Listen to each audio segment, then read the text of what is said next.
Bien, iniciamos entonces la clase de este día y continuamos con el arte griego, específicamente lo que se refiere a la arquitectura. Ya vimos sobre los mitos, ¿verdad? Eso fue datos pues acerca de la mitología. Vimos algunos aspectos, cuál es el simbolismo dentro de ella y algunos aspectos también de la cosmovisión, que eso es referido a la religión. Entonces hoy vamos ya directamente con este primer dato, que es la arquitectura griega. Bien, lo primero es que los griegos tenían o juntaban los edificios más importantes en un espacio, en un entorno urbano al que se le llama Acrópolis. Ahí tienen el nombre acá, es la Acrópolis.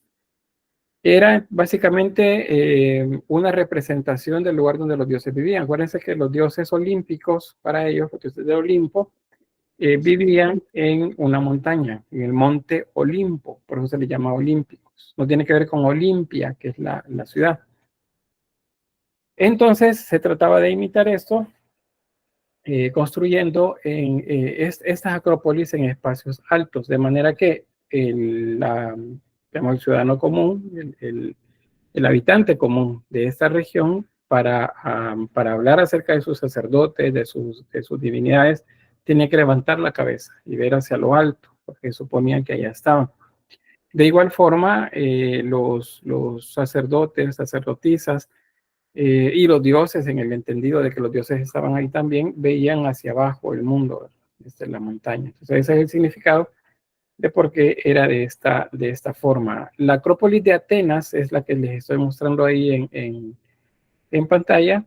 Esta pues es una de tantas. Todas las polis griegas o todos los lugares donde Grecia tuvo su incidencia tienen una acrópolis, más o menos grande, pues dependiendo de la importancia de la polis. Recuerden que cuando digo polis me refiero a ciudad, ese es el nombre que le daban los griegos. En el diagrama acá pueden notar el edificio más importante es el Partenón, este que está acá, es donde se encontraba la divinidad a la que estaba dedicada la ciudad, la que veneraban ahí, que era la diosa Atenea. Había una escultura gigantesca en el interior, de la cual solamente hay vestigios a partir de algunas maquetas pequeñas o réplicas en pequeño formato y de textos en donde se dan datos de ella. ¿Qué más se encuentra acá? Pues palacios, por ejemplo, el Erectión, bueno, es un templo y al mismo tiempo la idea también de una tumba. El templo de Atenea de Nike, está pequeño por acá. Los propilios, que es el espacio por donde se comenzaba a ascender hasta llegar hasta la Acrópolis, como tal, la plaza principal de la Acrópolis. Bien, esta es una vista actual. Ahí noten la altura. Hay unos elementos que, si bien cierto, son ruinas. ¿Ves esto acá? Esto no es griego, esto es romano. ¿Y por qué está ahí? Bueno, los romanos a partir del siglo I tomaron el control de la zona y ese control pues llegó hasta bien entrada la edad media. Entonces durante todo ese largo tiempo ellos construyeron, romanizaron las ciudades y pues esto es eso es un acueducto, servía para llevar agua a la ciudad. Pero lo que está atrás, que es eso que vemos ahí arriba, pues son las ruinas de la Acrópolis de Atenas. Solo me permiten un momentito por acá mientras arreglo algo.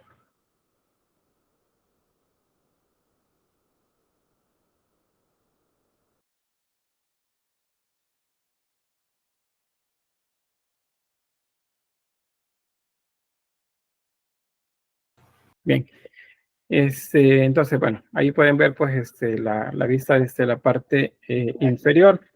Si ustedes viajan alguna vez, ojalá que sí, pues van a este lugar para encontrar que el lugar es bastante alto, donde está la Acrópolis. Y si no, pues a través de la aplicación de Google Earth, ustedes pueden hacer una visita pues, al lugar, se acercan y pueden caminar ahí en las calles, los senderos, en el espacio. Es bastante interesante porque permite ver, digamos, como la grandeza de los edificios. Ahora, ya luego de la introducción, ¿cómo podemos identificar o qué rasgos podemos identificar de la arquitectura griega? Pues primero vamos a hablar de órdenes arquitectónicos, que son esos que ven acá. Acuérdense que con Egipto veíamos órdenes arquitectónicos, que es un tipo de columna que servía para determinado significado, ¿verdad? En el caso de Egipto, estaba la tórica, la palmiforme, la campaniforme, la lotiforme. Hay una cantidad bastante amplia de tipos de columnas. En el caso de Grecia, vamos a hablar de 3 en específico, siendo la estructura una de las cosas que tenemos que aprendernos. En ese diagrama está así como muy, muy fácil los 3 elementos que corresponden a una columna. Vamos a comenzar siempre la lectura de las columnas desde la parte inferior hasta la parte superior. Entonces, en la parte inferior tenemos las llamadas basas.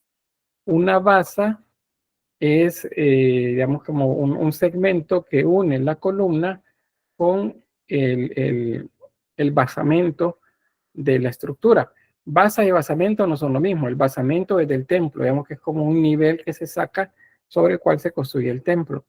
En ese basamento es que se colocan las columnas y el espacio, el segmento que une con el basamento, pues es la basa. No todas las columnas tienen, ya van a ver una ahí que no tiene. Y lo que sigue, yendo hacia arriba, eso se llama fuste. El fuste, en este caso, déjenme ver, acá, ven que tiene esas líneas que recorren ese cuerpo de la columna de arriba abajo, esas se llaman estrías. Entonces se habla, por ejemplo, de un fuste estriado. Significa que es un fuste que tiene líneas, en este caso verticales, a lo largo de toda la estructura. Hay fustes que son lisos también. Entonces hay que verificar también eso cuando observemos las columnas. Y el coronamiento de las columnas es esto que observan acá, el capitel. El capitel es ornamental, al mismo tiempo funcional, porque permite entonces unir en la parte superior la columna con el entablamento y la techumbre de los edificios. Entonces, esos 3 elementos deben aprendérselos de memoria. Basa, fuste, capitel. ¿Preguntas? ¿O claro hasta acá? De Tiene momento cierta todo bien. semejanza con Egipto, ¿verdad? ¿Perdón? Tiene cierta semejanza con los de Egipto, ¿verdad? En cuanto a estructura, sí. Y no es así como dicen, casualidad. Lo que sucede es que relativamente están cerca, ¿verdad? De Egipto. Entonces, esa cercanía permite el contacto comercial entre las dos culturas y eso es lo que hace que hayan ciertos rasgos que se les parece. Solamente hay, por ejemplo, hablar de la estructura, ya hablamos de semejanza, aunque la mayoría de las egipcias no tienen basa, sino que van de directo del basamento hacia la columna. Pero bien, vamos a ver entonces el primero. Sí, Carolina. Lick, es como que todas las culturas están conectadas, pero solo es como que un detallito lo que los diferencia, como Mesopotamia de Egipto y Egipto de pues, lo que vendría siendo Grecia. No es tanto un detallito, realmente hay diferencias bien marcadas, Ajá, pero yo creo que las coincidencias, quiso decir usted, ¿verdad? Que eran así cosas ajá, pequeñas sí. que las conectan. Es porque hay cercanía. Acá en nuestro país, quizá, para ponerles un ejemplo, es seguro que cerca de donde ustedes viven o donde ustedes pasan, se han encontrado casas que han sido construidas con el esfuerzo pues, de los hermanos de la diáspora, los que están allá fuera del país. Y muchas de esas casas tienen techos que están hechos para que la nieve no se acumule. Y dicen, bueno, ¿hay nieve en el país? No, no hay nieve en el país, pero como el estilo les gustó allá, se trajeron ese estilo para acá. Entonces, los techos tienen una inclinación que es para que la nieve no se acumule. Y aquí lo que hay es lluvia. Se necesita pues una salida de agua bastante grande para que no se acumule igual el agua en ese caso. Pero hay casas muy de estilo estadounidense, en algunos casos europeo también. Entonces, ¿por qué? Porque hay movimiento, hay intercambio entre las culturas, ¿verdad? Gente que viaja, gente que viene. No es que de allá nos impongan que tenemos que hacer construcciones de este tipo. Entonces, eso, de esa manera es que se los podría como explicar. Bien, el orden dórico, este que observan acá, es un orden robusto, se considera asociado a los valores masculinos dentro de la iconografía griega. No es una regla, pero sucede que hay coincidencias en muchos casos en los que el tipo de columna en el exterior nos dice la divinidad que se está venerando adentro, o al menos qué género es la divinidad que está dentro. Por ejemplo, este tipo de columnas aparecen normalmente en los templos de una divinidad masculina. Y así otra, ¿verdad? La que se asocia a lo femenino aparece en templos de divinidades femeninas. No es una regla, pero sucede que eso coincide bastante. Y en otros casos es bien disparado, o sea, es un tipo de escultura, de columna, y la divinidad dentro no tiene nada que ver. Pero bien, entonces, en cuanto a la lectura de la forma, pues acá es la columna, pueden ver acá que esta no tiene basa, sino que va directo del basamento, desde el basamento de la estructura, directo hacia el capitel. Y el capitel directo al entablamento, que ya la estructura y luego la cubierta, que es en este caso las cubiertas griegas son de madera a dos aguas. Si sabemos qué es eso, es que significa que las vigas que colocaban pues pura madera y sobre eso colocaban ¿cómo se llama? Teja de barro para hacer las dos aguas, que son esas dos caídas de agua característico de los templos y de los edificios griegos. Sobre el capitel, acá esa sería la estructura del capitel. Esto es redondo y liso. Tiene dos segmentos principales que son el ábaco, este que ven acá, y el equino, esta otra parte de acá. O sea, aquí serían los dos elementos más sobresalientes, el ábaco y el equino. Esos dos segmentos que ven aquí. La columna, les repito, el capitel, perdón, de la columna es redondo. En este caso es estriado. Hay muchas columnas dóricas que son de fuste liso. O sea, no tienen las estrías estas, las líneas que recorren de arriba abajo. Pero eso pues ya es como parte del estilo que se tiene. Bien, el siguiente es el orden jónico. Este orden se asocia a los aspectos femeninos y por lo tanto aparece generalmente en edificios que están dedicados a divinidades femeninas. Por ejemplo, el de Atenea de Niké, que está en la entrada de la Acrópolis de Atenas, pues tiene esas características en la parte frontal, en la entrada. ¿Cuáles serían entonces las características de esta? Bien, primero, que tiene basa. Vean que son dos cosas diferentes. Basa y basamento son dos cosas diferentes. El basamento es esto. Es un nivel o una sucesión de niveles del templo, o sea, es de toda la estructura. La basa se refiere únicamente al capitel, a la columna. Luego el fuste, en este caso fuste estriado también. Noten que es delgado comparado con el que veíamos anteriormente. Por eso destaca más la esbeltez, la idea de lo femenino. Y en la parte superior, el capitel tiene estas características. Está desarrollado por unas formas que se enrollan o se vuelven como si fuese un caracol en los extremos. Es como si ustedes tuvieran un pergamino desenrollado de las puntas y lo pusieran eso encima de de la columna. Entonces, a esas curvas se le llama volutas, esto que ven acá, voluta. Luego los detalles que lleva en medio se llaman ovas, y la parte de arriba el abaco, que es con lo que sostiene o con lo que une con el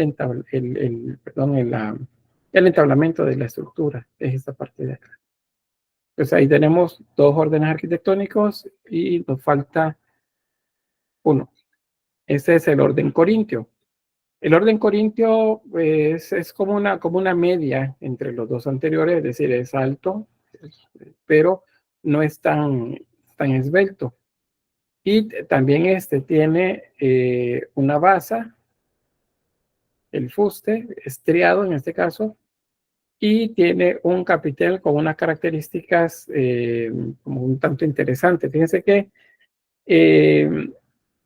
se dice que hay influencia del mundo oriental, tanto de la región de India como de Mesopotamia, pero también hay una leyenda que asocia estas decoraciones con perdón, un escultor. Se dice que el escultor pues perdió a su amada, y pues él lloró mucho sobre la tumba de ella, y al día siguiente que le llevaba flores, de donde él había estado llorando, digamos, de las lágrimas de él, habían crecido unas hojas de mármol. Entonces él, según la leyenda, toma las hojas y las pone en una columna para recordar siempre a ella. Y entonces de ahí es donde nace, digamos, de manera mitológica, el capitel de esta columna. Este está compuesto por unas hojas, es decir, tiene motivos vegetales en el capitel. A las hojas se les denomina acanto, son hojas de acanto. Y tiene también volutas en la parte superior que son pequeñas. ¿Sí, Stephanie? Yo, si no me recuerdo, yo creo que el templo de Zeus tiene ese tipo de viga. Bueno, algunos de los templos de él deben de tener, porque el templo de Zeus hay en varios lugares. No sé si En el templo de Atena. de Atenas o de Atenea. Bueno, ya vamos a ver ahí. Si me dice, ya les muestro una imagen, a ver, me dice si es ahí. Bien, entonces esos son los tres órdenes arquitectónicos, solamente hay tres. Recuérdense, dórico, jónico y corintio. Tienen que aprendérselos de memoria, y no hay otro camino más que aprenderlo, porque cuando veamos el tema de Roma, los romanos desarrollan 5, incluyendo esto. Entonces hay que saber diferenciarlos, cuáles son iguales y cuáles no. Entonces hay que aprenderse estos tres: dórico, vamos bien, corintio, jónico y dórico.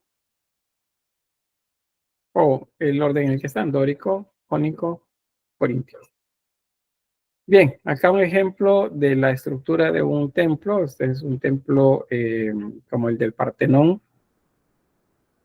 Pues hay templos que tienen un tanto más de desarrollo arquitectónico alrededor. En este caso tiene una columnata acá, que da espacio a un ambulatorio. El ambulatorio es el lugar donde uno puede caminar y que está normalmente entre paredes o entre columnas y paredes. En este caso sería entre las paredes y la columna, pero el ambulatorio acá. Noten que también hay una rampa, hay gradas, porque la idea es que vamos subiendo. Eso, pues todas las culturas antiguas lo establecieron de esa forma, y las culturas que siguieron después, ya en la Edad Media, en la Edad moderna, en la contemporánea, que es donde estamos, se maneja siempre la misma estructura, especialmente en las iglesias cristianas católicas, que es que ustedes para entrar deben subir gradas para llegar al lugar donde están.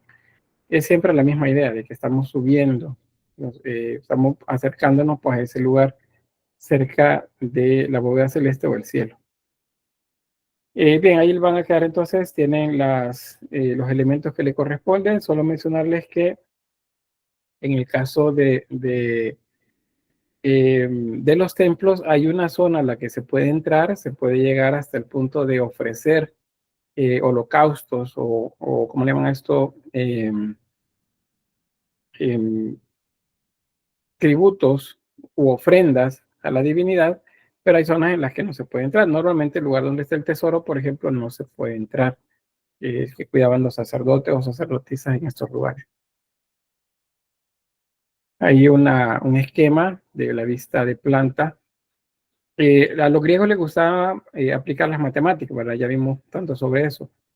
Entonces, con la aplicación de las matemáticas, lo que sucede es que hay una fórmula que aplican para los edificios como de este tipo, que tienen una columnata alrededor, y es que la cantidad de columnas que están al frente del edificio es igual al doble más 1 de las que están en el lateral. O sea que si yo multiplico por 2 la cantidad de columnas de acá y le sumo 1, voy a encontrar la cantidad de columnas que tienen acá. Aquí tenía, siempre contando la de la esquina, ¿verdad? Serían 2, 4, 6. ¿Cuánto es el doble más 1? De 6. El doble más 1. 13. 13. Muy bien, Carolina, y quienes respondieron por ahí, creo que todos coincidieron, 13. Entonces, si las contamos de nuevo, siempre tomando en cuenta la frontal, tenemos 1, 2, 3, 4, 5, 6, 7, 8, 9, 10, 11, 12, 13. El doble más 1. Son reglas matemáticas pues, que ellos establecían. Todo lo que construían para ellos era como con mucha perfección. Por eso es que es falso cuando nos hacen creer que estas culturas no sabían hacer nada, que eran primitivos, que es una de las palabras que se utilizan. Dicen que los pueblos primitivos seguramente fueron ayudados por extraterrestres, porque si no, no hubieran podido hacer nada. Eso no es cierto. Es lo más fácil de decir. Hace unos días veía un documental en el que decía alguien, porque mezclaba un tanto lo de las cuestiones extraordinarias, y decía que lo más fácil es decir que ocuparon la ciencia, y que lo difícil es explicar cómo estos seres extraterrenos vinieron a ayudarle. Y no, realmente es al revés el asunto. Lo más fácil es decir que alguien más vino y hizo las cosas. Y lo más complejo es decir cómo esta gente, con la tecnología de la época que era avanzada, pero no como la que tenemos ahora, y que con la de ahora, tratando de hacerlo, cuesta un montón, cómo es que lo podían hacer. Y bueno, pues la aplicación técnica de las cosas que podían resolver. Porque tomen en cuenta, por ejemplo, en esta imagen, el tamaño de la joven que está ahí tomando fotografías. Y vean el tamaño del edificio. O sea, eso es bastante grande. Son alrededor de 14 metros de altura de la estructura. Por cierto, ¿qué orden arquitectónico es?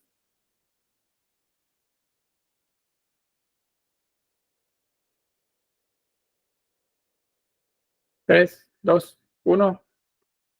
No, eso es dórico. Acuérdense, hay que tomar esos apuntes. Este es orden dórico y es una columna estriada. Noten que en la parte inferior no hay basamento, no hay basa, sobre el basamento, que es este que ven acá. Y bueno, está la parte superior. Un dato sobre esto es que las columnas no eran hechas de una sola pieza, sino que estaban hechas por partes. Les voy a mostrar acá unos cortes. Déjenme ver. Creo que aquí hay otro. Bueno, les voy a marcar los que alcanzo a ver.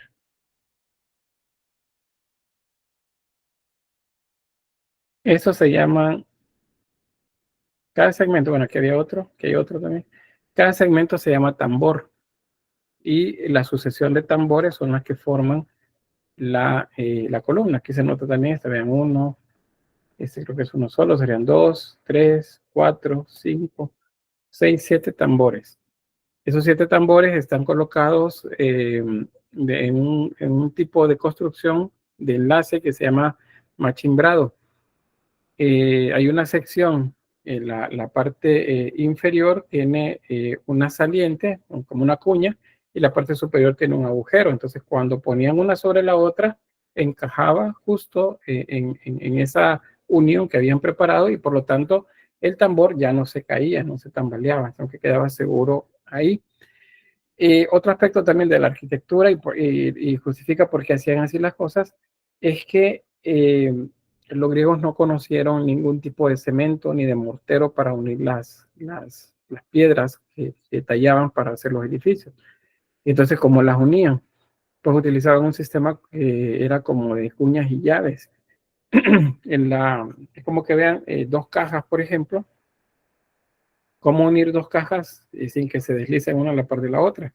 Pues lo que hacían es estas cajas, digamos, de esos bloques de mármol, les hacían un corte, les grababan una forma que era como una T reflejada, o sea, una T doble, y luego a eso le vertían metal fundido para que cuando se enfriara uniera los dos segmentos. Y de esa forma estos segmentos, como ven acá, acá, acá, no se movían, no se caían. Es decir, la estructura es muy, muy sólida a razón pues de la manera como enlazaban las partes. Ahora, si estaba tan bien hecho, ¿por qué es que está tan desarmado como lo vemos por acá? Y bueno, pues son más de 2000, más o menos como 2500 años de historia, lo que vemos acá, que han pasado. Este lugar ha sido templo, ha sido iglesia cristiana, ha sido tomado como un polvorín en tiempos de guerra, lugar turístico, ruinas abandonadas. También fue una fuente ¿cómo le llaman? De restos arqueológicos para las naciones que hacían eh, arqueología en sus primeros siglos. Le estoy hablando del siglo XVII, siglo XVIII. Por ejemplo, los arqueólogos británicos, estos venían, veían algo que les gustaba, lo empaquetaban, lo mandaban por barco y ahora lo pueden ver ustedes en ¿cómo se llaman? Los museos en Inglaterra. Entonces, según los datos que hay, esta parte del Partenón se cayó, se quebró, porque lo intentaron desarmar para poder llevárselo. Entonces, al final se quebró la mayoría y solo se llevaron unas partes de toda esta sección, que es eh, el frontón del edificio. Esta es la parte posterior. Y pueden ver ahí, pues, ahí se ven unas personas que van caminando abajo. Son edificios monumentales.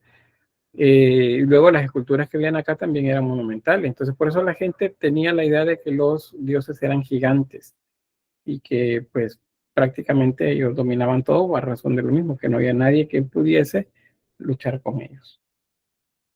Bien, ahí está el frontón. Acuérdense, frontón es el nombre que se le da a esta sección del edificio. Esta. Acá no lo vemos muy bien porque está quebrado, ¿verdad? Pero es la parte que va acá arriba. Los de abajo son trozos del relieve que estaba en esta posición. Ah, esta sección es de esta de acá. ¿Cómo se sabe que estaba todo eso? Porque hay vestigios gráficos que atestiguan pues la forma que tenía. Bien, estos se llaman frisos, son elementos decorativos. Vamos a ver también en escultura, pero ya les adelanto sobre esto.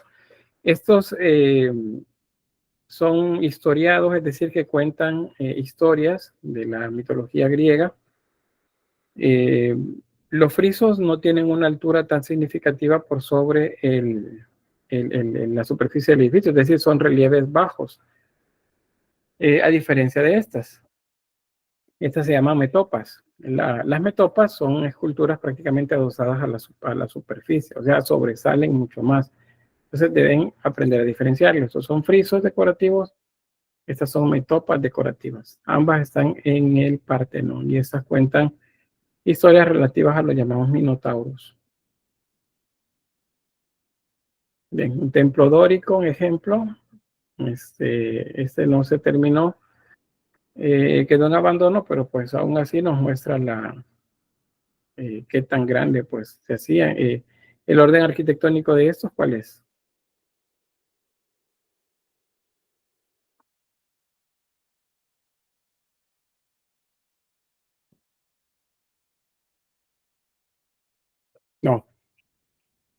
no hubieron apuntes.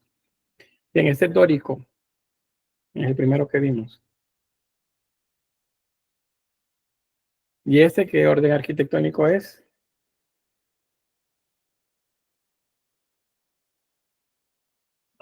Jónico.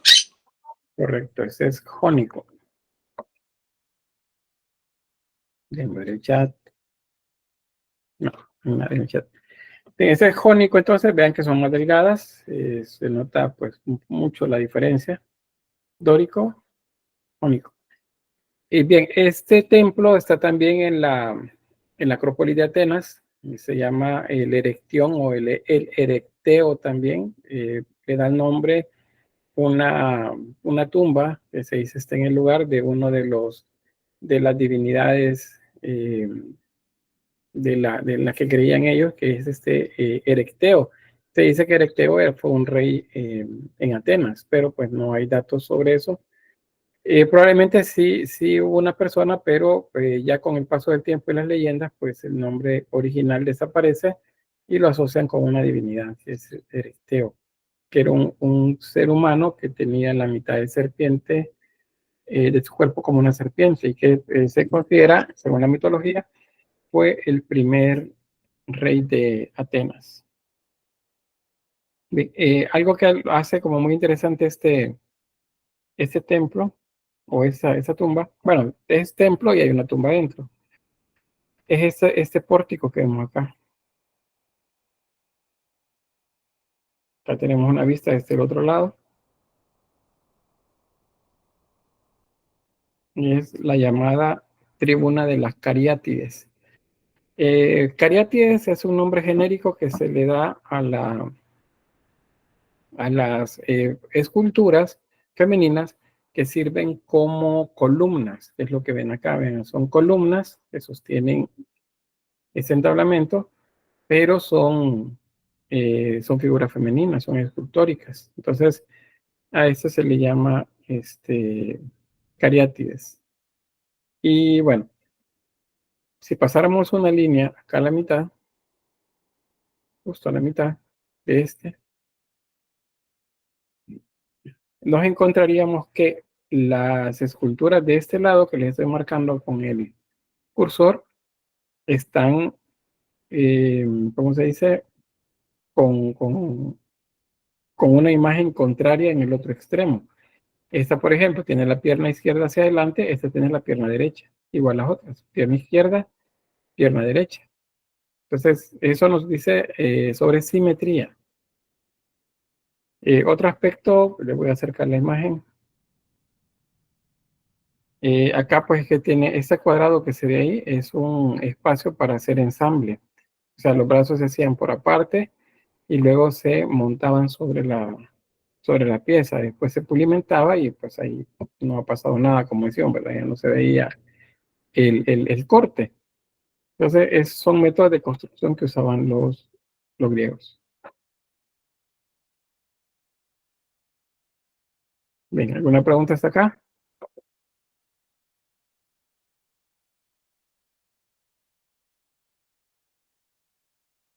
Bien, Mónica. Luego, Natalia. Me confundí de botón, pero iba a decir que todo claro. Bueno, gracias.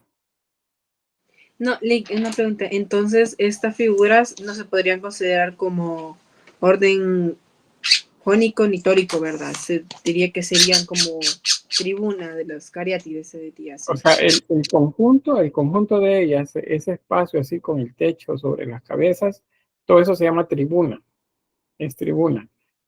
El nombre de cada una de esas imágenes es cariátide. Y lo que pasa es que ya cuando hablamos de columnas de orden arquitectónico, hay algunas personas pues, que hacen la comparación entre el jónico y por ejemplo, la forma del vestido, de las figuras, ¿ven? Parecen las estrías de la columna. Entonces, definitivamente que hacen una alusión al orden jónico. Pero pues, ese es otro tipo diferente de estructura que servía para sostener también la parte de los techos. Bien, tengo por ahí Natalia Saraí. Voy a su Ya, Ya estuvo. muy bien. Bien, esta es la Atenea de Nike. En inglés dirían Nike, en español dirían Nike, pero pues acá le vamos a decir Nike. ¿Saben qué es Nike, verdad? Cuando yo digo Nike, ¿a qué me refiero?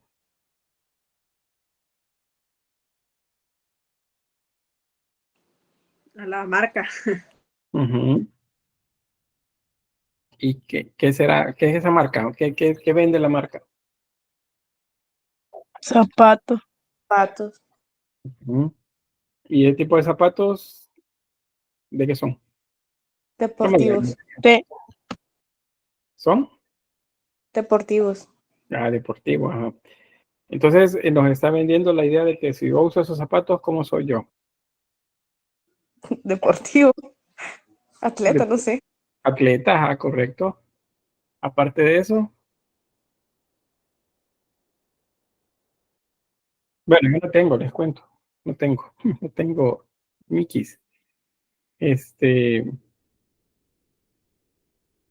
Mónica, ¿voy a decir algo? Sí, es un guiño como a los Juegos Olímpicos, podríamos decir. ¿Un qué? Como un guiño a los Juegos Olímpicos, ya que estamos hablando de atletismo, de que es una marca deportiva y que se asocia a eso. Ya entendí. Muy bien, gracias. ¿Quién más me levanta la mano por ahí? Ah, no, yo pensé que, ajá, como un guiño, pero como a Atenea, porque era como la diosa de... Ajá. Baja por ahí, por ahí. Dice que tiene que ver algo con Atenea, pero Atenea es la diosa de la sabiduría y de la guerra justa. Ajá. Ujú. ¿Dónde está ahí la relación?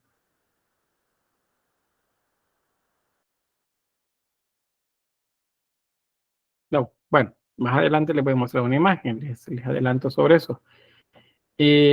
Como decía que Atenea es la diosa de la guerra justa, entonces en esa guerra ella es seguro que salía victoriosa.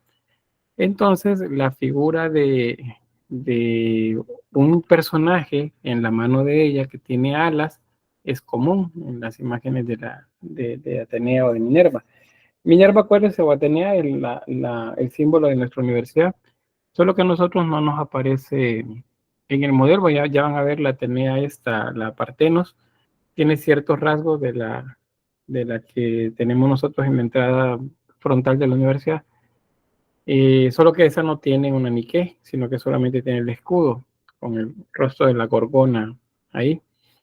Pero bien, las Nike son diosas y son diosas asociadas a la victoria, a ganar. Entonces, y se llaman Nike.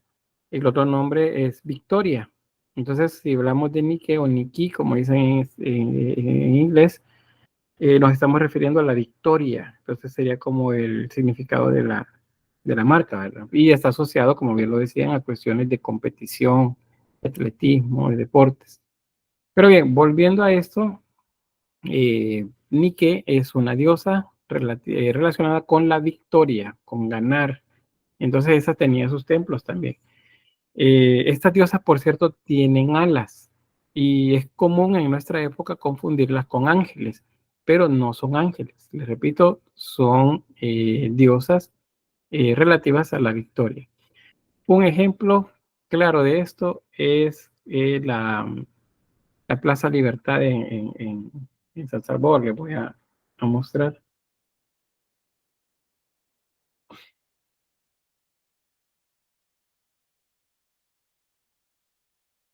Vamos a ver. La Plaza Libertad.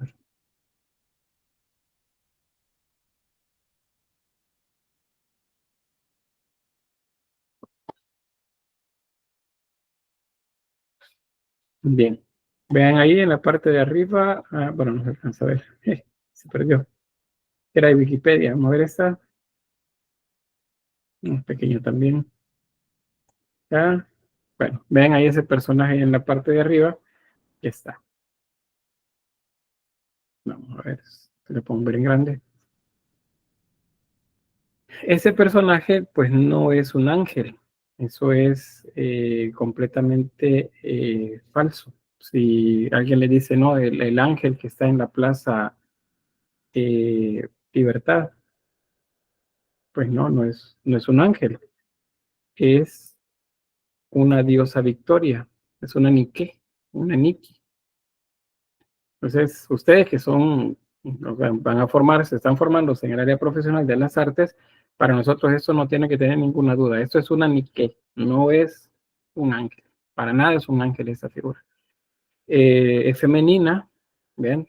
Tiene senos, tiene pelo largo, tiene un vestido y lo único que tiene alas. Es lo único que nos dice, bueno, la escultura es un ángel, que es lo que nos han hecho creer, digamos, siempre.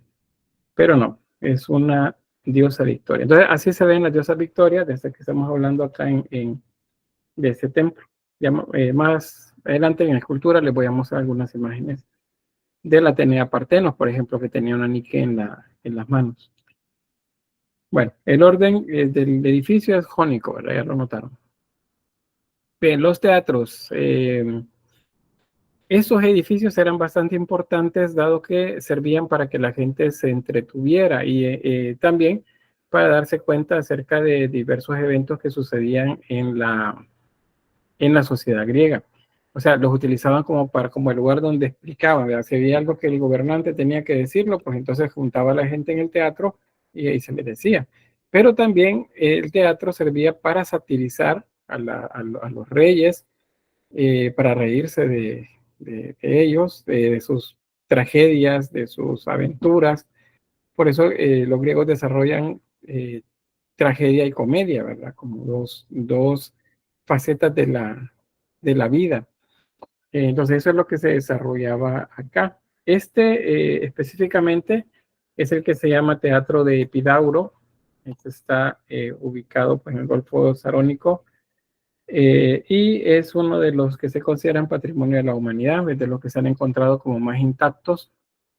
Y tiene una característica que solo la vamos a ver con los griegos, porque otros que desarrollan teatro también y variantes del teatro, que son los circos, van a ser los romanos. Pero los griegos tienen una particularidad para construirlos, y es la que ven en las dos imágenes inferiores. ¿En dónde está construido? ¿Quién me dice? A ver, ¿en qué o dónde está construido? En medio de un bosque. Sí, hay un bosque por ahí. ¿Algo más? Vean, una parte alta, una parte baja.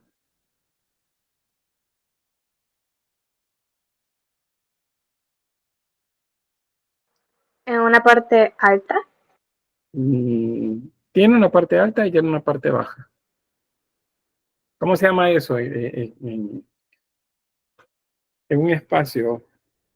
Digamos, orográficamente, o sea, el relieve de los países nos ofrecen montañas, pero también nos ofrecen unas alturas más bajas, ¿verdad? ¿Cómo se llama esa?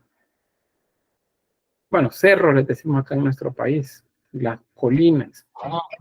Una loma. Una loma, también otro término que utilizamos nosotros acá. Fíjense que los griegos, lo que sucedía es que como no habían desarrollado dentro de su sistema de construcción algunas soluciones técnicas para distribución de pesos y cosas por el estilo, entonces lo que hacían era que en las lomas, en las colinas, en las laderas de los cerros, construían los teatros. De manera que la misma ladera, esa parte alta y parte baja que naturalmente estaba ahí, le servía para ir sustentando las alturas de los graderíos hasta llegar a la parte más alta. Según lo que se tiene de datos en cálculos, a partir de lo que se restauró del teatro, cabían alrededor de 14,000 personas acá.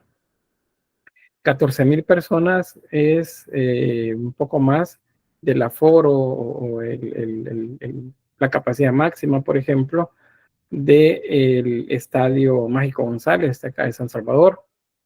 Estaría más o menos como a una tercera parte también del Estadio Cuscatlán. Si ustedes han tenido oportunidad de ir a esos lugares, ya sea a un concierto o a ver un partido de fútbol, cuando ha estado lleno, pues imagínense la cantidad de gente, ¿verdad?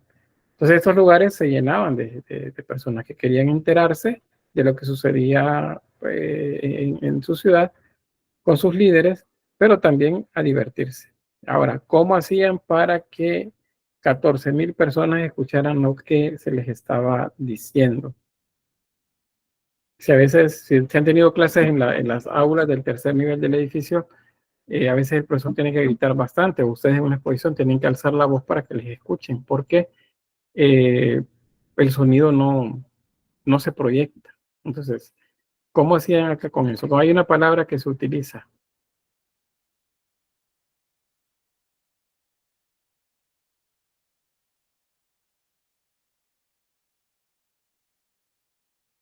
No, fíjense que voy a utilizar una herramienta que tengo por ahí para que me participen. Vamos a hacerlo así como dicen, rifado. Eh, Déjenme ver. ¿Sí, Mónica?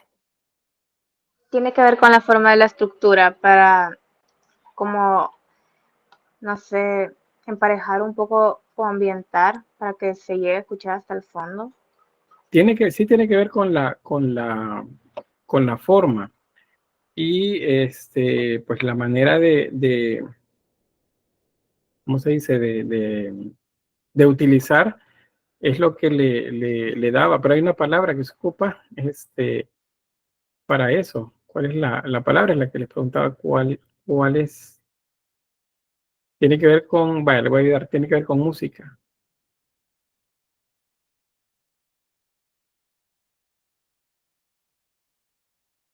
¿Qué es lo que tienen, por ejemplo, los cines, las salas de conferencias? Si se han fijado, tienen todos la misma forma. ¿Por qué será? ¿Por el eco? Es como para el eco. Ya. No tanto el eco.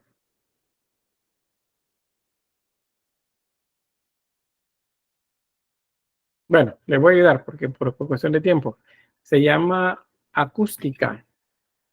La acústica es la que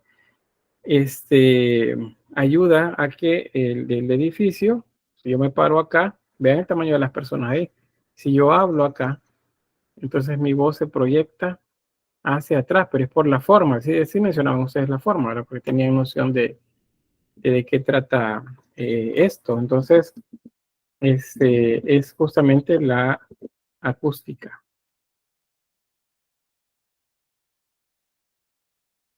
Miren, les voy a mostrar, no lo voy a ocupar ahorita, pero como no participan, déjenme ver,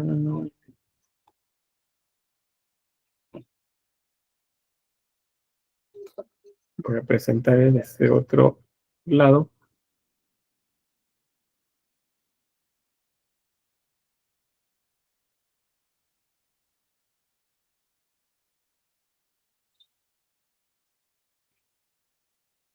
Bien, vamos a ver, por ejemplo.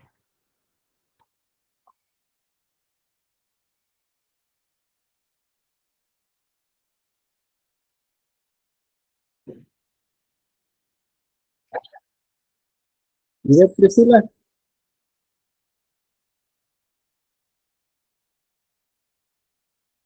Ivette. Rayos.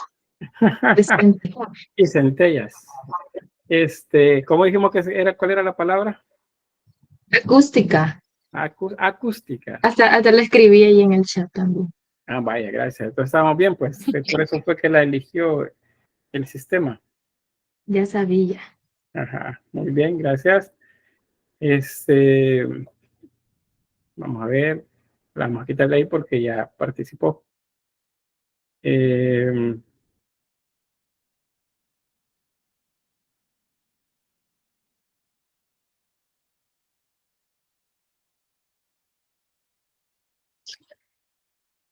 Good morning.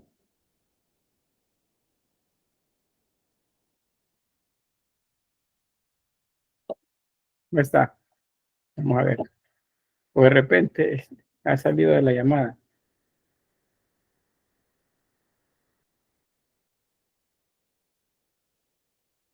Y aquí está en clase. Me parece que sí está.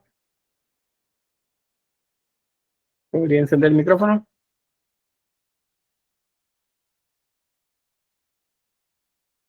No. Bueno, ¿qué es lo que puede suceder cuando esto pasa? Y es una de las cosas que se hace y estoy, lo mismo que he dicho al grupo 2, es que a veces gente solo se conecta, nada más. Y entonces son así como las plazas fantasmas, ¿verdad? Que aparecen en el gobierno.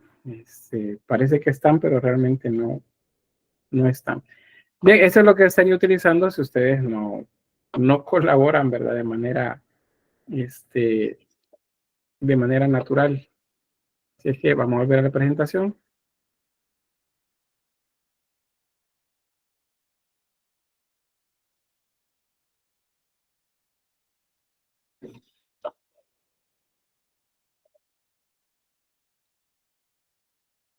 Bien, ahí estamos entonces con el teatro.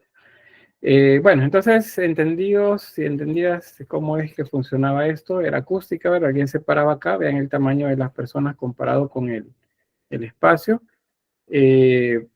Hablaban acá, o el coro que se sentaba, o la orquesta más bien, que estaba en el centro. Ahí estaban los coros también. Y entonces la gente en la escena hablaba, claro que la voz tenía que sonar potente, ¿verdad? Ustedes ahorita me escuchan hablar suave, pero para un grupo del tamaño de ustedes, en un aula presencial, pues tuviera yo que estar levantando un poco la voz dependiendo del aula. Por ejemplo, el aula que tiene las ventanas hacia el lado donde está la escultura de Quetzalcóatl, esa aula es bien compleja porque uno habla y el sonido se va hacia la izquierda porque no tiene una buena acústica. Hay una que tiene dos tienen buena acústica porque el sonido se proyecta hacia atrás, que son el aula 2, que está frente a la jefatura, y la 1, que está a la par de cerámica abajo, cerca de los baños de primer nivel. Esa se proyecta un poco más, pero no fueron hechas exactamente para eso. Entonces uno siempre tiene que esforzarse a la hora de hablar. Pero en el edificios como el Cine Teatro de la universidad, el Auditorium 4, el Auditorium 3, el Auditorium 2, el 1, que están ya por ciencias naturales, el de medicina, todos esos tienen esta forma. Bueno, el de química, bueno, química no tanto, aunque sí tiene la forma de graderíos, pero no están abiertos. Creo que en agronomía parece que hay otro también. Tienen esa forma. Y si todavía se usa es porque funciona. Entonces los griegos ahí tienen pues subieron muy adelantados a su época para esto. Sí, díganme, Mónica. Sí, en realidad muchos estadios por eso tienen esa forma. Más que todo, bueno, el estadio de Antiguo Cuscatlán, aunque si bien no es redondo, porque es una cancha a fin de cuentas, sí tiene esa forma un poco cónica, podríamos decir. Uh-huh. La forma, pues el cónico es como un guacal puesto al revés, eso es cónico. No, la forma que me está mencionando se llama circo, es un circo. No digo circular, no es circular, sino circo. El circo es como si se pusieran dos teatros uno frente al otro. Eso ya es mérito para los romanos en su momento. Entonces, por ahí no sé si hay alguna pregunta más, si no, pues nos quedamos acá. Pues, solo pues, reconocer pues la grandeza de los arquitectos de la época, ¿verdad? Nada que ver con extraterrestres, no, era conocimiento de matemática. Eso es lo que lo llevaba de ingeniería también, pues para ver, bueno, ¿cómo se ve en ingeniería y matemática? Si esas son ciencias más recientes, pues los principios se aplicaban igual. Y de hecho, la ingeniería y las matemáticas actuales se cimientan en esos conocimientos que tenían en esa época. Mónica, creo que tiene la mano levantada todavía. Ah, no, era de la participación anterior, pero también podríamos decir de que si bien tal vez no tenían el nombre como tal la ciencia, sí se aplicaba. Lo que pasa es de que nosotros lo consideramos moderno porque ya le pusimos un nombre o ya lo aplicamos de manera distinta, pero al principio siempre estuvo. Muy bien, gracias. También se pueden usar micrófonos, dice, bueno, en la actualidad sí. Pero es mejor educamos nuestra voz pues, de manera que se proyecte, que tenga presencia en el aula. Pero una posibilidad es eso, utilizar el micrófono. Ya lo hemos hecho también en esas aulas. Por lo que mencionaba Judith ahí. Nicole dice, ¿el Coliseo Romano entra en esta arquitectura? No. El Coliseo Romano tiene unas características completamente diferentes. Veamos que la tecnología es similar, sí, pero los romanos fueron todavía mucho más allá, porque esto que les muestro acá en la imagen inferior izquierda de la panorámica del teatro, los romanos podían hacer teatros así de grandes sin necesidad de apoyarlos en ninguna colina, sino que los construían en una planicie aplicando ya los principios arquitectónicos que manejaron ellos, que eran el arco, la bóveda y la distribución de los pesos según pues esos principios de bóveda y de arquería. Eso es lo que les permitió a ellos hacer cosas mucho más grandes. Aparte que utilizaron una tecnología también bastante avanzada en cuanto a un cemento que hicieron, el llamado cemento romano, el opus cementerum. Era una mezcla muy sólida que ocupaban, y eso es como el concreto que tenemos actualmente. Entonces, acuérdense que los griegos no utilizaron ningún tipo de pegamento, como mortero, cemento, digamos, para pegar las piedras, sino que estas las iban colocando, tratando de irlas engarzando una con la otra. Entonces, por eso la tecnología no es igual, es diferente. Bueno, vamos a avanzar. ¿Alguna pregunta sobre arquitectura? O pasamos ya a la parte que tiene que ver con escultura. Todo claro de mi parte. Muy bien, gracias. Bien. Pues vamos entonces con eso. Fíjense que para entrar a hacer una revisión de los ejemplos de escultura que los griegos hacían, primero hay que aprender a hacer una lectura de la figura humana. Para eso, primero decimos que los griegos manejaron algo que se llama antropocentrismo. ¿Qué significa esto?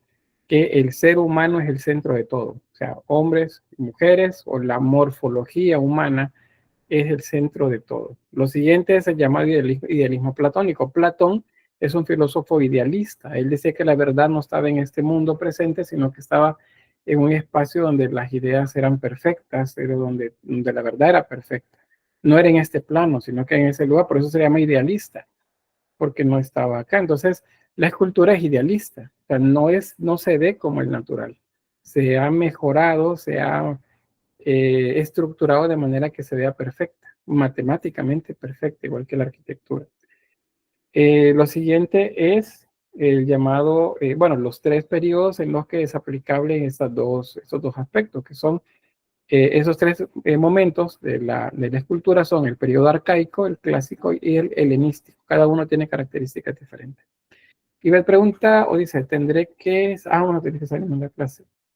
No hay problema, está bien, luego vuelvo. Bien, otro aspecto de interés es esto que se llama el academicismo griego. Según esto, la belleza reside no en la proporción de los elementos, sino más bien en la proporcionalidad de todas las partes. O sea, como por ejemplo, una mano es igual al tamaño del rostro. El tamaño del rostro es igual al tamaño de la mano. Y el tamaño de la cabeza, desde la zona más alta del cráneo hasta el mentón, es igual al tamaño del pie. O que los hombros en una mujer miden una cabeza y media de ancho. O las caderas, en el caso de una mujer, miden 2 cabezas de ancho. Y en el caso de los hombres, los hombros miden 2 cabezas y las caderas una cabeza y media, es decir, lo inverso. ¿Y por qué? Porque en el estudio anatómico que hicieron los griegos, la figura humana masculina es más ancha de hombros por la estructura ósea del cinturón escapular, que es esta parte de acá, y en el caso de las mujeres son anchas del llamado cinturón pélvico, o sea, la zona de la pelvis, la unión del hueso pubis, el ilión, los isquiones, el ilíaco, junto con la parte del hueso sacro, que es la parte de la columna vertebral.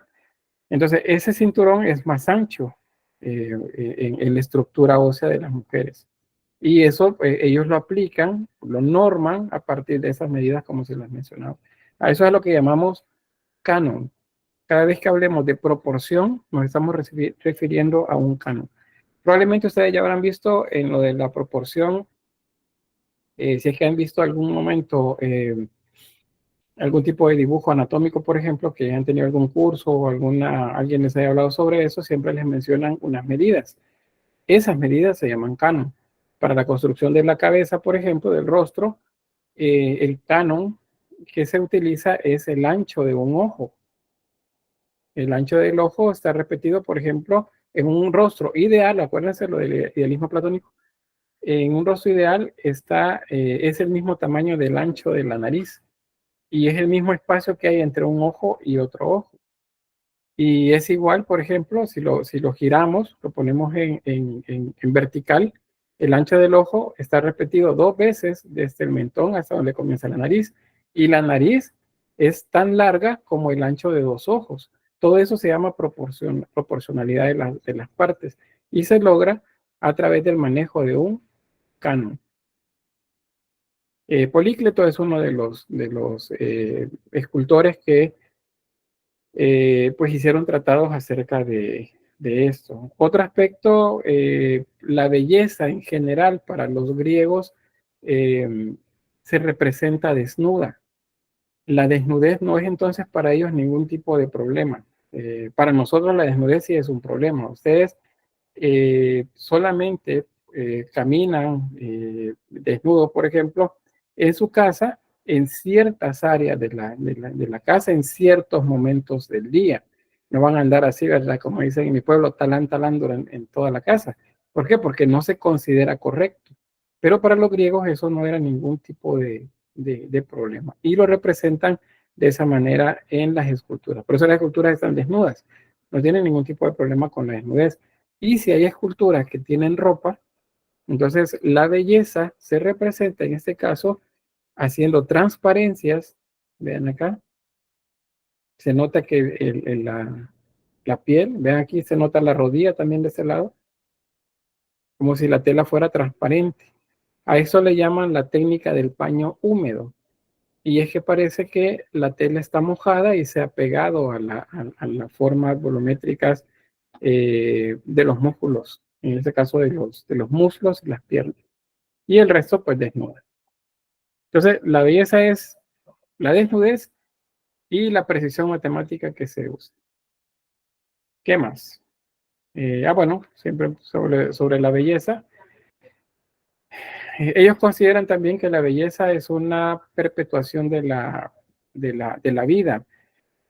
Por eso las imágenes son jóvenes y se prefieren en la representación de los héroes o las sacerdotisas, por ejemplo, o divinidades, por ejemplo, preferidas para representar a aquellos que son símbolo de la belleza. ¿Quiénes serían? Apolo y Venus. Estos dos personajes se van a repetir bastante a lo largo pues, de los 3 periodos de la escultura griega. En la imagen, por ejemplo, tienen ahí un Apolo que está completamente desnudo y tiene un pequeño personaje pues ahí a la par. No sé si es Dionisio este que está por acá. El brazo no está porque muchas de estas esculturas fueron dañadas y por lo tanto pues se perdieron partes de ellas. Otro dato también que debemos saber sobre la escultura griega es que mucha de la escultura griega que conocemos no es griega, sino que es romana. Y bueno, pero entonces, ¿por qué la vemos como griega si la hicieron los romanos o la hicieron los griegos en periodo de dominación romana? Es porque el original, la imagen original, era griega, pero elaborada en bronce. Y los romanos gustaban mucho de los metales para utilizarlos en la elaboración tanto de armas como de herramientas.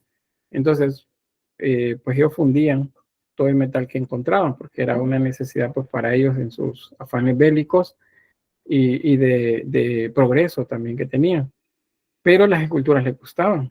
Entonces, ya sea a través de escultores griegos o de escultores romanos, ellos hacían copias de las esculturas griegas y esas son las que se conocen. Casi siempre pues se pone esa, como llamamos, advertencia en la imagen, dice copia romana del original griego. Pero en otras no nos aparece, sino que nos dicen esa escultura es griega. Y efectivamente, vemos que es su origen en griego, pero la que estamos viendo normalmente es una copia romana. Bien, preguntas sobre eso. ¿Se entiende? Sobre lo de la belleza, las dos dimensiones de la belleza, la eternidad, bueno, tres, la eternidad o la perpetuación de la belleza que representa la desnudez y también la perfección matemática en ella. ¿Alguna pregunta o comentario?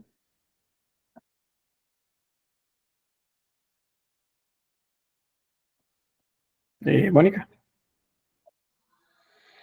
Podríamos decir de que Venus era también representación de Afrodita, ¿verdad? Sí, Venus y Afrodita es la misma diosa. Solo que una es nombrada por los romanos y la otra por los griegos. Natalia. ¿Por qué se le consideraba a Apolo también como alguien, como un estándar para la belleza entre los dioses? Y también estaba Zeus y técnicamente era el rey de los dioses. Porque la belleza los griegos la representaban juvenil y resulta que Zeus en la representación de él era un hombre maduro, ya no era joven. Entonces los dioses jóvenes, digamos que no hay muchos, la mayoría son ya, se representan de una edad adulta. Entonces el ideal de belleza era la juventud. Ahora dice, bueno, ¿por qué no hicieron entonces a Zeus joven? Porque resulta que la dimensión alrededor de la figura de esos dioses también está la de la sabiduría. Y en la configuración de los símbolos, eso es lo que se ve a través de la iconografía, las barbas, una edad un tanto, digamos, adulta, pero si quieren mostrar lo que es más sabio todavía, entonces se hace mucho más adulto, se le hacen arrugas y el pelo se pinta blanco, por ejemplo, porque mientras más edad, más sabio, eso es la manera como se representa. Pero en el ideal de belleza es el aspecto juvenil. Entonces, eso uno. Lo segundo es que Apolo se asocia al sol. Se asocia como uno o sea, para algunos es el sol, Apolo es el dios sol, pero otros Apolo es el que maneja el carruaje en el que Helios se mueve en la bóveda celeste. O sea, siempre está asociado al sol. Creo que tengo por ahí Natalia y Stephanie. Bueno, Stephanie entonces. Uno de los dioses más guapos era Adonis. También, pero Adonis creo que no es uno de los dioses principales, sino que es de los que están un tanto de rango. Ajá, no era un dios principal, sino que después de la muerte de Adonis fue que se hizo dios. Algo así. Entonces sí, esa es de las razones por las que no. Bien, ¿alguien más? ¿No? Bueno, no. Eso demuestra, fíjense esto, que lo de la desnudez es un problema tabú en nuestra cultura. En otras ocasiones aquí nos detenemos bastante en esto de la desnudez de la escultura griega, pero hoy no. Avanzamos entonces. Bien. La evolución de la escultura en Grecia la podemos dividir en tres segmentos. La primera es la llamada arcaica, que es la más antigua, y esta es alrededor del siglo 8 a.C. que comienza y se caracteriza por una frontalidad, o sea, las imágenes están siempre vistas de frente, como la imagen que ven ahí. Severidad significa que no están haciendo ningún tipo de gesto y es rígido. Todavía no tendría que aparecer el otro. Y es rígido, o sea, está como estático, como si se le dijeron congelado y se quedó completamente quieto. Eso es la primera. Los mejores ejemplos en cuanto a figura masculina son los llamados cores. Hay debates sobre qué es lo que representan. Para algunos son imágenes arcaicas, o sea, de las más antiguas de Apolo. Otros dicen no, son héroes, son jóvenes que de alguna manera pues tuvieron algún tipo de acto heroico que les llevó a ganar la posibilidad de ser representados en una escultura. Como ellos ocupan un canon, todas las imágenes se parecen. Entonces aquí no hay diferencia entre un rostro y otro, sino que todos se ven iguales. El segundo tipo o el segundo momento en la evolución de la escultura griega es el periodo clásico. La mayoría de lo que conocemos de Grecia está acá. Popularmente, ¿verdad? Porque sí hay bastante escultura de los tres periodos, pero popularmente casi siempre lo clásico es lo que más vemos. Entonces acá tenemos, por cierto, el siglo sexto al cuarto antes de Cristo. Las características son movimiento, equilibrio y simetría. Aquí es donde abundan las imágenes como la que les estaba mostrando hace un momento. Tienen movimiento, ese movimiento significa que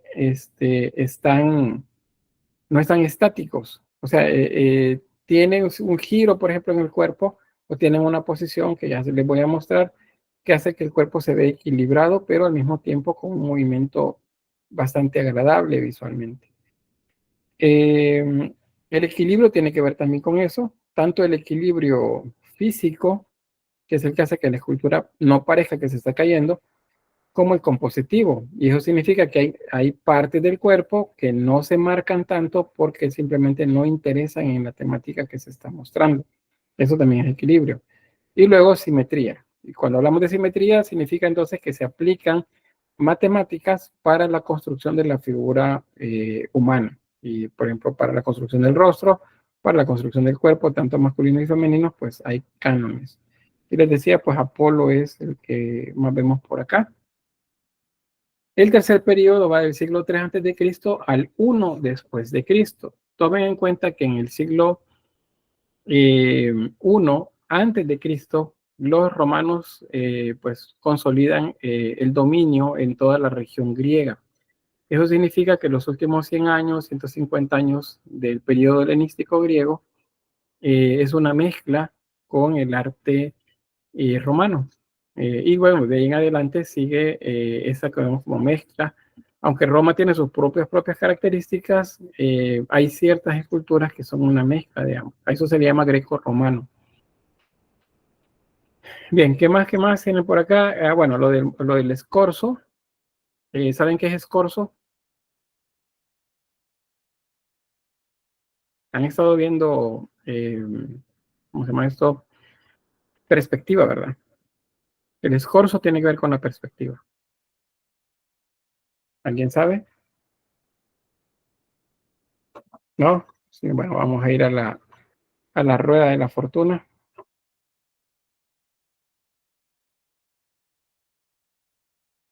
Pero eso no lo van a ver, pero sí lo estoy viendo yo por acá. No les estoy haciendo trampa.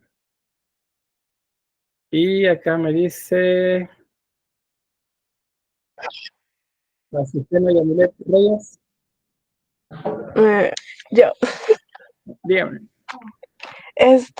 no sé si estará bien, pero de lo que me acuerdo son como representaciones como, no sé si sería bien como lamentaciones. Lamentaciones. No, tiene que ver más bien con estructura de física, de visual, más bien de volumen y de perspectiva. Bueno, Patricia nos ayuda ahí y dice que es de profundidad. Vamos a ver a alguien más en la rueda de la fortuna.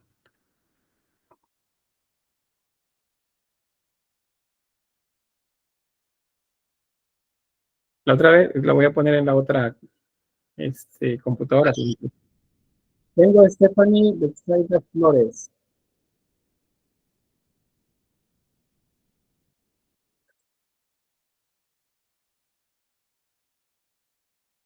Sí, aquí está, según eso está acá en la llamada. Bien, no nos vamos a detener, solo. Decía, dice, es la técnica que ayuda a representar figuras en posiciones no tan naturales. Muy bien, por ahí vamos ya con la respuesta. Vean, si me observan ahí en el cuadrito donde aparezco en su pantalla, bueno, voy a hacer quizás esto. A ver, creo que fijar en este mosaico. No sé si van a alcanzar a ver, pero igual. Vean voy a acercar mi mano a la cámara. Dice Patricia Guadalupe, una persona acostada en perspectiva o algo así. Dice, correcto. Vean acá, mi mano es más grande que mi cabeza, pero si yo lo llevo hacia atrás, Pues de hecho la pongo junto a mi rostro y es el tamaño de mi rostro, un poco más pequeño. Pero si la acerco, y aún si hago esto, si le señalo, entonces mi dedo índice es más grande que mi cabeza. Esa posición, vean la posición del brazo, eso se llama escorzo. Entonces el escorzo es la perspectiva aplicada a la figura humana. Eso es escorzo. Entonces el escorzo va a aparecer acá. ¿Por qué aparece escorzo? Porque resulta que aumentan el dramatismo de la representación de la figura. Y para que haya dramatismo, van a exagerar los movimientos. En el periodo clásico aparece movimiento, les dije, pero el movimiento es equilibrado. Es un tipo de movimiento que no molesta visualmente, se ve natural la pose, pero en el helenístico ese movimiento parece exagerado, parece que los huesos están dislocados porque no se ve natural. Entonces, vamos a ver aquí algunos ejemplos. Vamos a poner, bueno, en el chat si hay algo. Bueno, lo que decía Patricia de la persona recostada. Bien. Algunos convencionalismos de la figura humana antes de entrar, pues primero que de los egipcios hay algunos elementos que son retomados.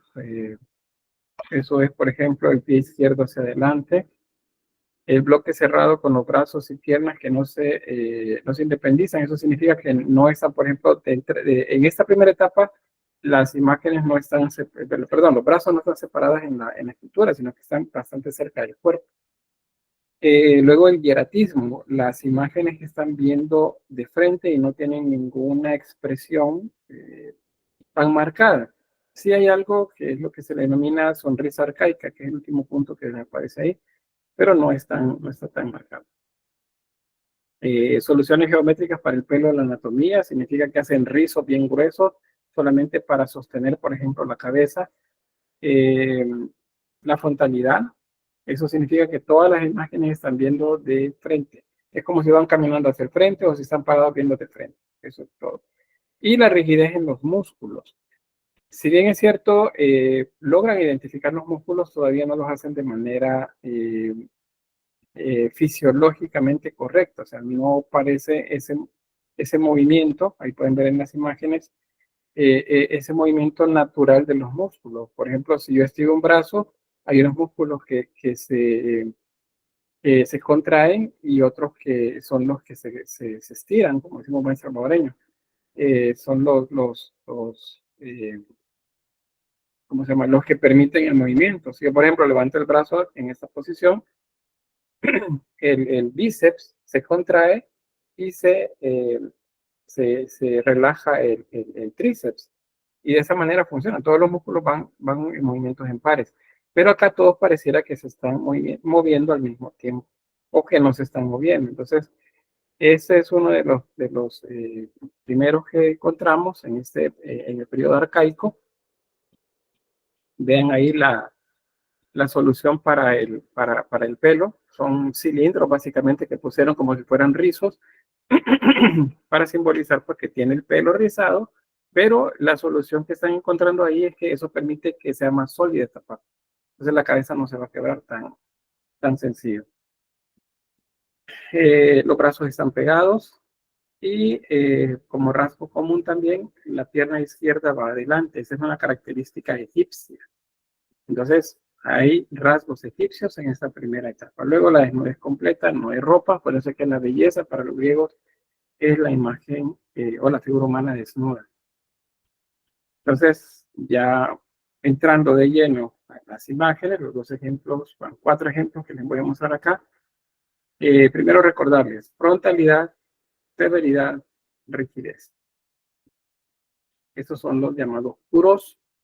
Y aquí les muestro de manera progresiva los cambios que existieron desde los más antiguos hasta los que más se acercan al siglo IV antes de Cristo.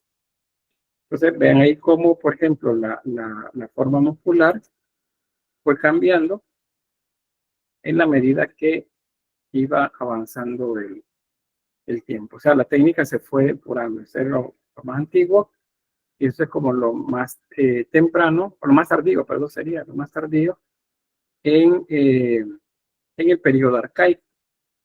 Ya en este, por ejemplo, ya se nota el músculo oblicuo, la zona del pubis pues está bien marcada, el recto abdominal, el serrato se nota también por ahí, los pectorales, el deltoides, el bíceps, y luego músculos también en brazo y antebrazo.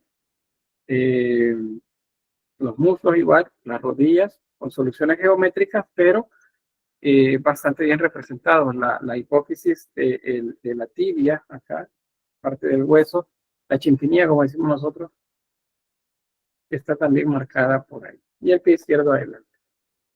A eso se le denomina kuros. Las esculturas masculinas del periodo arcaico se llaman kuros. Y estas se llaman korai. Las korai son representaciones femeninas.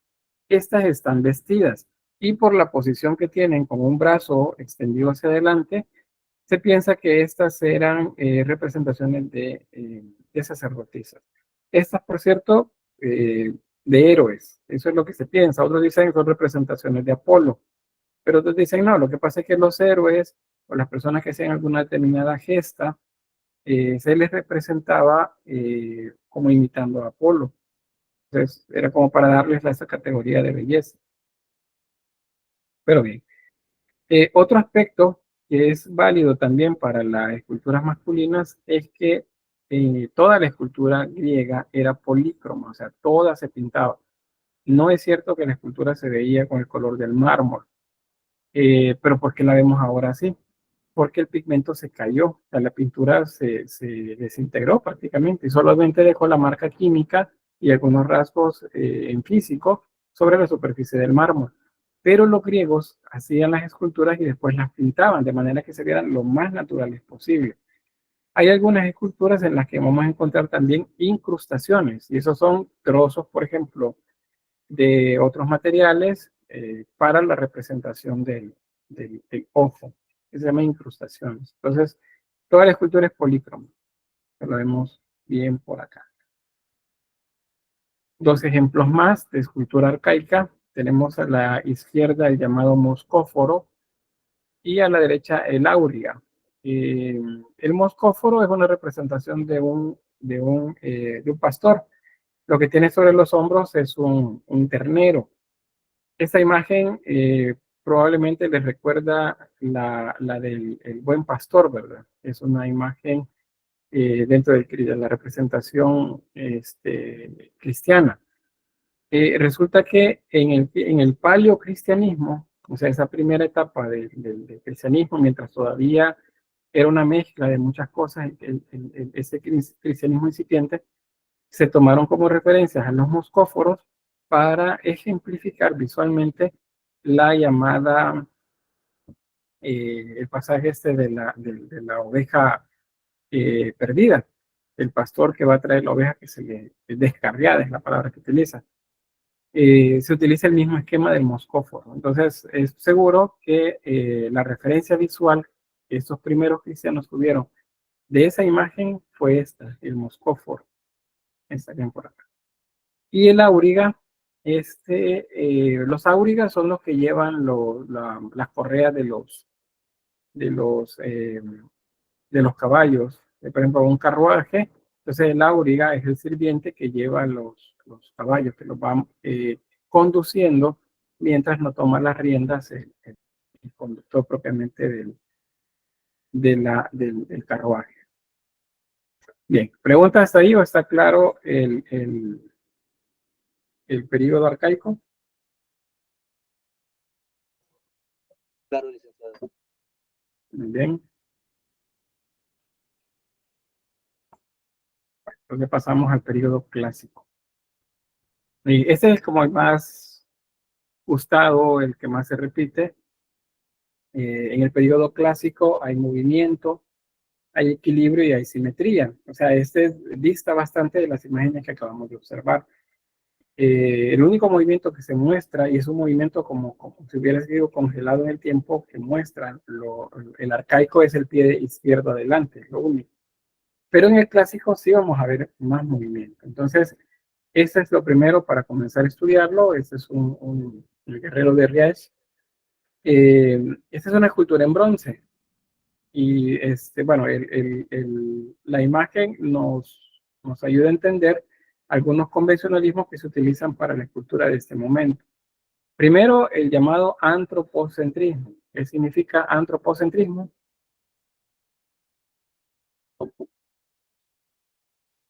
Que somos el centro de todo. Bueno, Stephanie creo que se adelantó por ahí, pero sí, es cierto. Pero ¿somos quiénes? Ah, perdón, por no levantar la mano. ¿Somos quiénes? Nosotros, el ¿Y cuerpo humano. quiénes somos nosotros? Los salvadoreños. Somos el El centro. cuerpo humano, el cuerpo humano. El cuerpo humano, correcto. El cuerpo humano, la figura humana, es el centro de todo. Eso es es decir, toda la escultura está centrada en la figura humana masculino femenina. Bien, se aplica un canon, ya sabemos, ¿verdad? Hay medidas que se van a utilizar, especialmente acá se termina de normar o se aplica un más normativo sobre eso. Hay un estudio anatómico todavía mayor que el que existía antes. Y bueno, ¿cómo hacían? Fíjense que había unos espacios dentro de las polis que se llamaban gimnasios. Un gimnasio no era un lugar para ir a hacer ejercicio, era un lugar donde se iba a aprender de ciencias, poesía, literatura. Hay mucho que se aprendía en esos lugares, pero también una de esas cosas que se cultivaba era pues el, el estudio de la figura humana y el trabajo también de la figura humana, ¿verdad? La parte esta como muscular. Entonces, de ahí es donde retomaban bastantes estudios que se hicieron para conocer la figura humana. Entonces, hay muchos estudios anatómicos. La diartrosis se refiere en arte a que los músculos se marcan bastante a pesar que no deberían. Por ejemplo, está bien marcado el oblicuo acá. Músculos oblicuos son esos de acá, el recto abdominal, los pectorales, el deltoides, ¿cómo se llama? El bíceps, todos están bien marcados. Y en algunas esculturas vamos a ver que, por ejemplo, los músculos del brazo, la parte anterior, que sería el bíceps, y posterior, que sería el tríceps, se ven bien marcados. Eso no es posible, porque ya les mencionaba antes, para que un músculo se contraiga, tiene que dilatarse el otro, o sea, siempre funcionan en pares. Si no, pues hagan esto que estoy haciendo yo hagan esto acá, y van a ver que el que está en la parte anterior, el bíceps, se marca más, o sea, se contrae, y el que está atrás se dilata, o sea, se separa. Pero si ustedes hacen lo contrario, el bíceps se dilata, o se expande, no sé cuál sería la palabra ahí médica exacta, y el detrás se contrae. Entonces, es porque los músculos se mueven en pares. Si ustedes quieren mover los dedos de la mano, entonces utilizan tanto músculos intrínsecos de la mano como también los del antebrazo. Si quieren mover el antebrazo, mueven los músculos del brazo. Si quieren mover el brazo completo, entonces mueven los músculos de la espalda y del pecho, de la zona del dorso. Entonces, así funciona el cuerpo. Pero en el caso de esa escultura griega, los músculos se muestran parejos, no con esa relación que conocemos nosotros actualmente. Bien, ¿qué otra cosa más? Bueno, voy a dejar el contrapuesto por último. El material, bueno, bronce es uno de los que trabajaron bastante los griegos, pero la mayoría de lo que conocemos son copias en mármol. Luego el contraposto. Vaya, miren, eso del contraposto es complejo al principio, pero es fácil una vez lo sabemos identificar. Bien, si pueden ponerse de pie en este momento, quienes puedan, ahí estírense un poquito y luego se paran, pónganse en posición firme y luego apoyen su cuerpo en todo el peso del cuerpo en la pierna izquierda.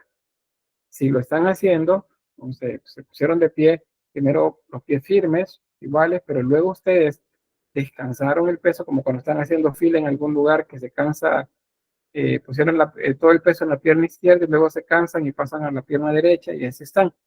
Entonces, si ahorita se apoyan en su pierna izquierda, va a suceder algo. Bueno, voy a ocupar mejor la de la imagen acá. Apóyense en la pierna derecha. ¿Qué sucede en ese momento si están haciendo bien las cosas? Que La cadera del lado derecho, cuando ustedes apoyan su peso ahí, sube. Está acá, ¿me entienden? Y la cadera del lado izquierdo baja. ¿Ven? Y luego, si mantienen esa posición, si siguen apoyándose en la pierna derecha, va a resultar, fíjense en el hombro del lado derecho, ese hombro ha bajado. Y el hombro del lado izquierdo ha subido. Por leve que sea, ha subido. Entonces, ese movimiento, ahora, bueno, cambien de posición, pasen el peso para el lado izquierdo, entonces van a ver que sucede lo contrario. Si la cadera izquierda sube, no sé qué gracioso ahí, está poniendo caritas graciosas, no sé dónde está la gracia. Bueno, hay gracia en cuanto al movimiento, ¿verdad? Pero no gracioso, eso es otra cosa. Si cambian de posición, entonces va a resultar que los hombros reaccionan de manera diferente. Entonces a eso se le llama contraposto. Y es la posición en la que los griegos van a colocar la figura humana, masculina o femenina. Por eso tiene esta posición la figura. ¿Bien? Si yo hiciera, bueno, de hecho, sí lo voy a hacer.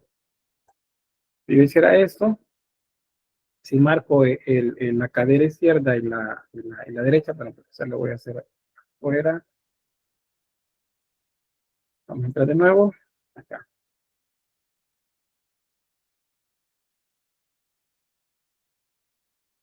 Bien, voy a hacerlo así para que se note un poco más.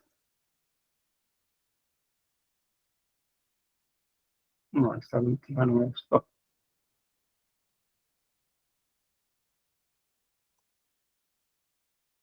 Vamos a hacer otro intento.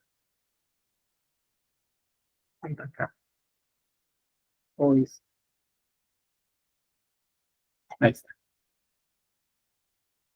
Ahí pueden notar el movimiento de hombro y cadera. O sea, ese movimiento es armónico. Y se dibuja una curva en el cuerpo cuando eso sucede. Eso es contraposo también. En la parte anterior del cuerpo, o sea, en la parte del frente, esa línea va desde el manubrio, que es la parte donde se juntan las clavículas con el esternón. Eso baja y llega hasta la zona púbica. Ese es se llama la línea alba. Y por la espalda, esa línea la marca la columna vertebral. O sea, esa columna en esta posición de contraposto tiene que tener una curva. Eso es regla. Si ustedes hacen una escultura, bueno, la van a hacer el próximo año cuando lleven escultura, van a llevar 2 esculturas, por cierto. Cuando les diga, mira, vamos a hacer una figura humana completa y ustedes no se acuerdan de esto, entonces la figura les va a parecer o que se está cayendo porque no tiene equilibrio, o va a parecer que no es natural, porque aunque le pongan el contraposto, si no hay una curva que se note, que se marque en la parte anterior del cuerpo y en la parte posterior, pues no se ve natural. Eso es ahí como regla sobre eso. Vamos a ver qué más. Los cánones, aquí les muestro 2. El canon de Polícleto y el de Lisipo. Noten acá algo que difieren en cuanto a medida. Según Polícleto, tomando como canon, como medida la cabeza, el cuerpo humano debe tener 7 cabezas de altura. Pero según Lisipo, el cuerpo humano debe tener 7 cabezas y media, es decir, es un poquito más esbelto, un poquito más alto se vería. Ese canon varía, no es el mismo que se aplica, pero Polícleto y Lisipo son los que más se colocan como referencia sobre esto. Entonces, en cualquiera de los 2 casos, el centro de la figura humana es la zona púbica. Ahí está el centro de la figura humana, la zona púbica. Y luego se hace la relación igual que ya les mencionaba. Si es una escultura de Apolo, un hombre, entonces el ancho de hombros es igual al tamaño de 2 cabezas. Pero si es una escultura de Venus, el ancho de hombros es 1 cabeza y media. O sea, esa es regla. Es más angosta de hombros la figura femenina. Y en el caso de las caderas, la figura masculina tiene 1 cabeza y media más angosta, y las mujeres 2 cabezas de ancho, el cinturón pélvico es más ancho. ¿Por qué tiene esa diferencia? Bueno, lo que les mencionaba, en el caso de la figura masculina, estructuralmente, a nivel óseo, nuestro cuerpo ya trae una forma que responde a lo que les mencionaba. Hay un desarrollo muscular también mayor en la zona alta del tronco, en los hombros, y entonces es más ancho. Las caderas, en el caso de los hombres, los huesos, el cinturón pélvico es más angosto, es más redondo y por lo tanto más angosto. Y en el caso de las mujeres es al revés. No hay mucho volumen muscular en la parte superior, la caja torácica es más redonda y eso significa que las clavículas son un tanto como más curvas. Eso hace más angosto la zona de hombros.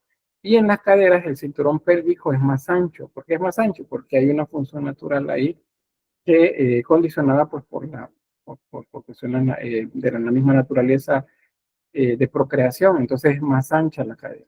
Por eso es que es más ancho también de esa posición. Eso es estudio anatómico superficial inicialmente y también estructural cuando pues, los griegos llegaron hasta ese punto.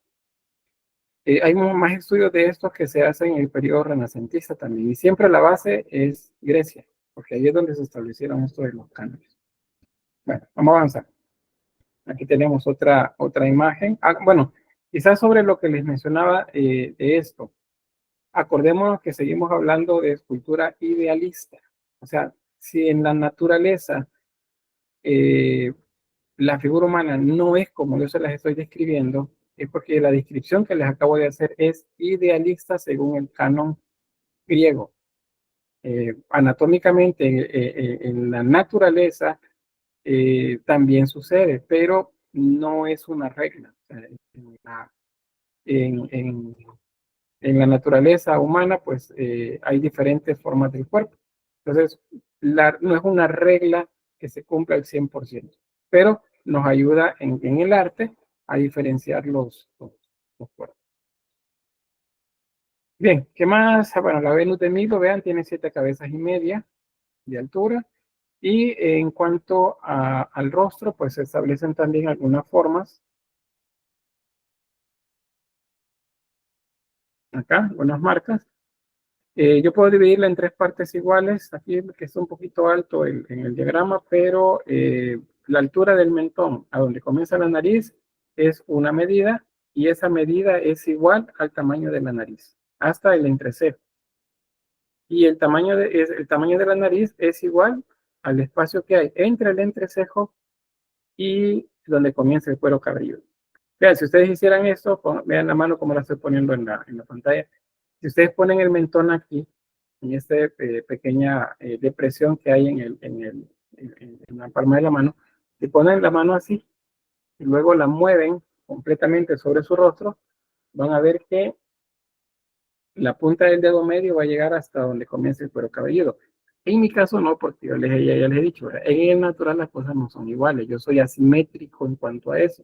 Tengo un par de dedos de frente más que la mayoría. Pero suceden que hay frentes que son más angostas y otras que sí cumplen exactamente el canon, es decir, la mano es del tamaño del rostro. Entonces, los griegos utilizaban de manera ideal eso. Por eso es que todos los rostros se parecen. Ahí tenemos lo que les mencionaba. Ya les había dicho, el tamaño del ojo es el canon cuando hablamos de rostros.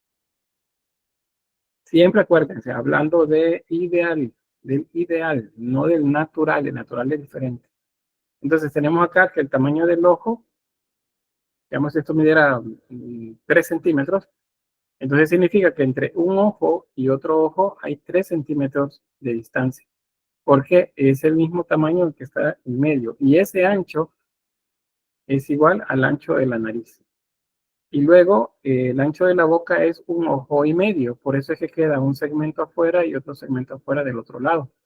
Porque los labios, o la boca más bien, la posición cerrada, sin ninguna expresión, es igual al ancho de un ojo y medio. Y luego, si midiéramos, bueno, del mentón hacia la nariz, hay 2 ojos. El tamaño de la nariz es igual a 2 ojos. y el tamaño de la frente es igual a 2 ojos. Pero ven ustedes, ahí me dicen, mire, pero hay uno ahí arriba. Sí, ese ojo que pasa, digamos, de esa posición es la altura del cráneo. Entonces, podemos dividir el rostro de esta manera.